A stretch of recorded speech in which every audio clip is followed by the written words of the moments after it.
I'm here today with David Morton. How would you suggest an individual maximize their cash flow? Well, cash flow is an interesting topic because people look at cash flow from a rental property. That's kind of what your objective is. We talk about an income approach in investing with our clients. When you're investing in real estate, we're either looking at growth opportunities where we may be buying and rehabbing and reselling a house, or we're looking at income properties. Well, with income, the whole idea is creating and maximizing the cash flow. A lot of people, in my opinion, focus on some of the wrong aspects of cash flow. We've taken over properties for clients who are trying to save every penny. And reducing your expenses is certainly a way to increase your cash flow up until a certain point. I mean, at some point, saving pennies and wasting dollars is going to be counterproductive in creating the maximizing cash flow concept. So there's a lot of education that we do with clients to say, okay, maybe you're focusing at the wrong end of the equation, or maybe you're focusing too far on the equation. We like to be good stewards of our clients' resources, and we like to try and generate the maximum positive cash flow that we can.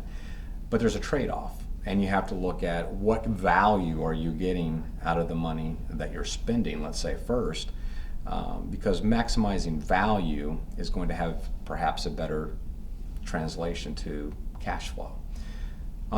Same on the other side.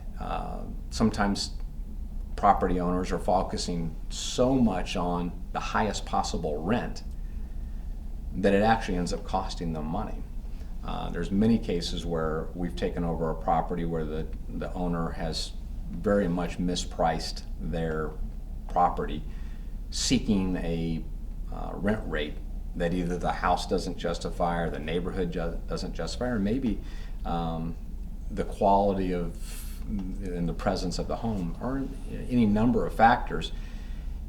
And what we've seen is just 1 month of a vacancy is going to have a far greater impact on reducing their annual cash flow than maybe a more appropriate rent rate.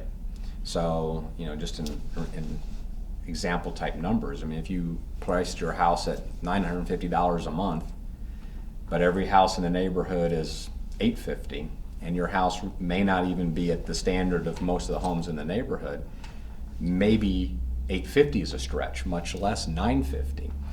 And if your home sits vacant for 2 or 3 months while you're figuring this out, you're having a fairly significant impact on your cash flow. So what we try and do is work with clients to get them to understand what we're trying to do, which is maximize their cash flow.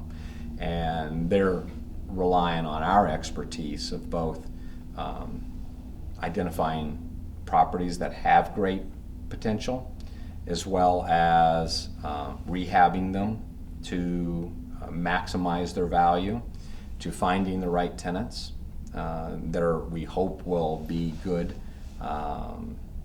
tenants for a long time period. Both, what we don't want is a lot of high turnover. We want somebody who's going to pay on time.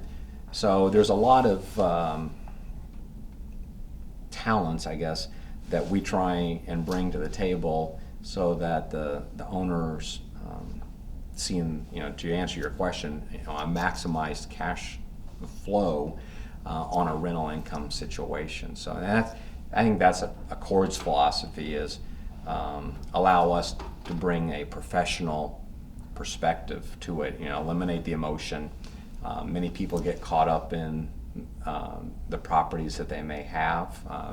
I have a client who wants to beautify his home, and that's terrific, and the neighborhood will be benefited by it, but it's to a point where it adds no value. So what I have a conversation with him is, you're welcome to do these things, but you do have to understand that there's no financial reward for it. If you're doing it to beautify the neighborhood, then by all means, you're going to be a hero with everybody. but don't think that we're going to be able to raise your rent because of it. So there's working with people to understand the difference between an investment, and that's really what we focus on is in real estate with our clients is real estate as an investment. So we always return back to what's the financial reward for doing what we're doing, and being good stewards of our clients' capital and how we put it to work.